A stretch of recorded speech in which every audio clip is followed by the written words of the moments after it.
আসসালামু আলাইকুম ওয়া রাহমাতুল্লাহ। আশা করছি সবাই ভালো আছেন। এই মুহূর্তে যারা ভিডিওটা দেখছেন দেশ এবং প্রবাস থেকে আপনারা অবগত আছেন, আমরা কয়েকদিন মোল্লাহাটের বিভিন্ন জায়গায় পথে ঘাটে কালেকশন করছি এবং অনলাইনে একটা পোস্ট দেখছেন, একজন ক্যান্সার রোগীর জন্য আমরা টাকা কালেকশন করতেছি। একটা বক্স নিয়ে আমার সাথে কয়েকজন ফলাফল ছিল, যেখানে অনেকে আমাকে মানবিক ভিক্ষুক বলে উপাধি দিয়েছিল। বিষয়টা হচ্ছে, আমরা আজকে সেই রোগীর বাড়িতে আসছি। এখন তার সামনে আমরা কথা বলবো, তার সঙ্গে আপনারা তার মুখ থেকে তার সাংসারিক জীবন, তার অসুস্থতার বিষয় আপনারা সব তার মুখ থেকেই শুনবেন। ভালো আছেন? আপনার এই যে ক্যান্সারটা কতদিন আগে ধরা পড়ছিল? 4 মাস হয়ে গেছে। 4 মাস। এই ক্যান্সারের আগে আপনার কি কোনো সমস্যা ছিল? ইউনাইটেড ছিলাম, ওইখানে যাওয়ার পরে টেস্ট করে আমার কাছে করলাম। উনি বললো যে আপনার মনে হয় টিউমার হয়েছে। পরে একটা সিটি স্ক্যান করলো, সিটি স্ক্যান 1 সপ্তাহ করে দিল। ওই সিটি স্ক্যান ধরা পড়লো যে আপনার টিউমার হয়েছে। পরে ওই টিউমারটা আসলে ক্যান্সার টিউমার হতে পারবেন। বিষয় হচ্ছে, আপনার যখন টিউমারটা ধরা পড়লো তখন টিউমারের সাথে কি কিডনি তুলে দেওয়া লাগছিল নাকি আপনার 2টা কিডনি আছে? না, টিউমারের সাথে একটা কিডনি তুলে দিয়েছে। একটা কিডনি আছে আপনার? আমি যতদূর জানি, একটা কিডনি থাকলে আর যদি ক্যান্সারে আক্রান্ত হয় সেই রোগীর কিছু ব্লাড ক্যান্সারে দিতে যায়। আমাকে ডাক্তারও সেই ধরনের কথা বলছে। আমরা আসার পর অনেকগুলো রিপোর্ট দেখছি, তারপর আপনাদেরকে শোনানোর জন্য, আপনাদেরকে দেখানোর জন্য করতেছি। আমি ওইভাবে ভিডিও বানাই না, তো আজকে আপনাদের জন্য ভিডিওটা করতেছি। উনি যে হাসপাতালের কথা বলছেন, সিকেডি, এখান থেকে অনেকগুলো টেস্ট এবং ওনার একটা অপারেশন হয়, যেখান থেকে একটা কিডনি ফেলে দেওয়া লাগছে। টিউমার এখন ওনার প্রতি মাসে 2-3টা করে কেমো দেওয়া লাগে। এমন আছে 7 দিন পরেও দেওয়া লাগে, 15 দিন পরেও দেওয়া লাগে, আবার 25 দিন 30 দিন পরেও দেওয়া লাগে। এখানে অনেকগুলো রিপোর্ট আছে, আপনাদের সবগুলো দেখাইতে পারবো না। আজকে হচ্ছে 17 তারিখ, আগামীকাল 18 তারিখ একটা টেস্ট দিবে, এরপর 19 তারিখ ওনাদের একটা কেমো আছে, সেখানে যাবে। এই জন্য অনেক রাতে আসছি, এশার নামাজের পরে হচ্ছে বাইরে ভিডিওটা করতেছি।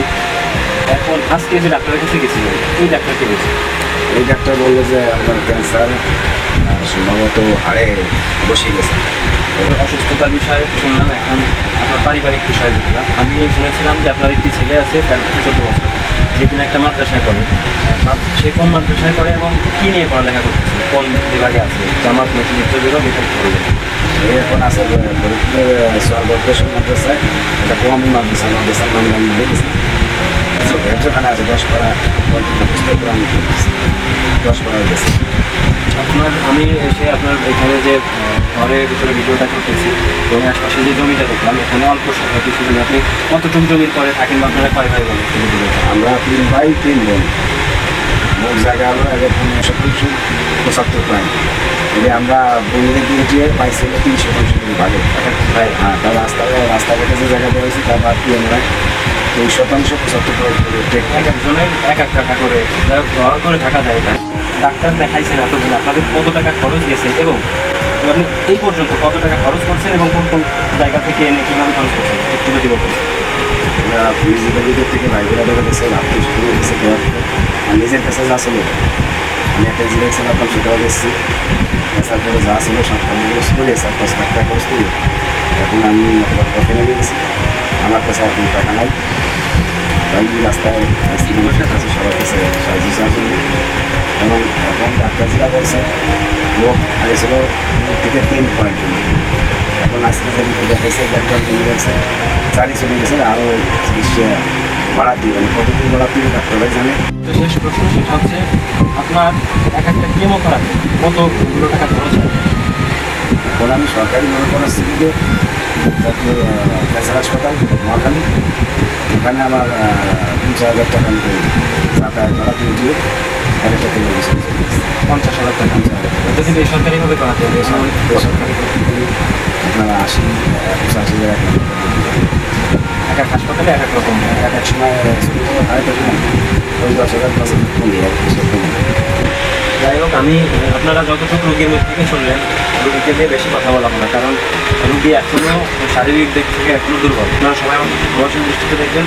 আসলে রোগীকে আমি কখনো সামনে এনে সাহায্য করি না, কিন্তু এই রোগীর ক্ষেত্রে আপনাদের কাছে আমি হাত জোর করে বলতেছি, এই রোগীকে চিকিৎসার জন্য আপনারা একটু সহযোগিতা করবেন। আমরা ভিডিওর ডিসক্রিপশন বক্স বা কমেন্ট বক্সে এবং ভিডিওর উপরে রোগীদের একটা নাম্বার দিয়ে দিব, বিকাশ নাম্বার, সেইখানে আপনারা টাকা পাঠাবেন। অথবা আমাদের সাংগঠনিক একটা নাম্বার আছে, আমরা যেখানে বিকাশ থেকে টাকা লেনদেন করি বা রোগীদের জন্য টাকা আনি, সেই নাম্বারও পাঠাতে পারেন। সরাসরি যদি রোগীকে কাছে পাঠান থেকে বেশি ভালো হয়। আপনারা চেষ্টা করবেন এই রোগীর পাশে দাঁড়াবেন। আর রোগীর বাড়ি যেহেতু গোপালগঞ্জ, আমি গোপালগঞ্জবাসীর প্রতি একটা অনুরোধ রাখবো, আপনারা রোগীর বাসায় আসেন, রোগীকে দেখেন, দেখে বিত্তবান যারা আছেন আপনারা একটু সহযোগিতা করবেন। আমি কখনো ক্যামেরার সামনে এসে কখনো কথা বলি না, প্রথম কথা বলতেছি, যার জন্য আমার কথায় অনেক ভুল থাকতে পারে।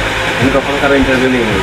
আজকে আমার খুব খারাপ লাগতেছে, যার জন্য আমি ক্যামেরার সামনে এসে রোগীকে সাথে নিয়ে কথা বলতেছি। আপনারা আমাকে হাসি মুখে কথা বলতে দেখেছেন, শুনেছেন, আমার হাসি ভরাবো, আপনাদের সাথে আমি কথা বলতেছি, আমার দুটো চোখ দিয়ে পানি ঝরতেছে। একটা রোগী কতটা অসহায় হলে আপনাদের সামনে আসে বা আমাদের কাছে সহযোগিতা চায়। আমি একজন স্বেচ্ছাসেবী, আপনারা অনেকেই জানেন যে আমি মানবিক কাজ করি। আমি মানুষের দ্বারে দ্বারে গিয়ে এই রোগীদের জন্য সাহায্য করি।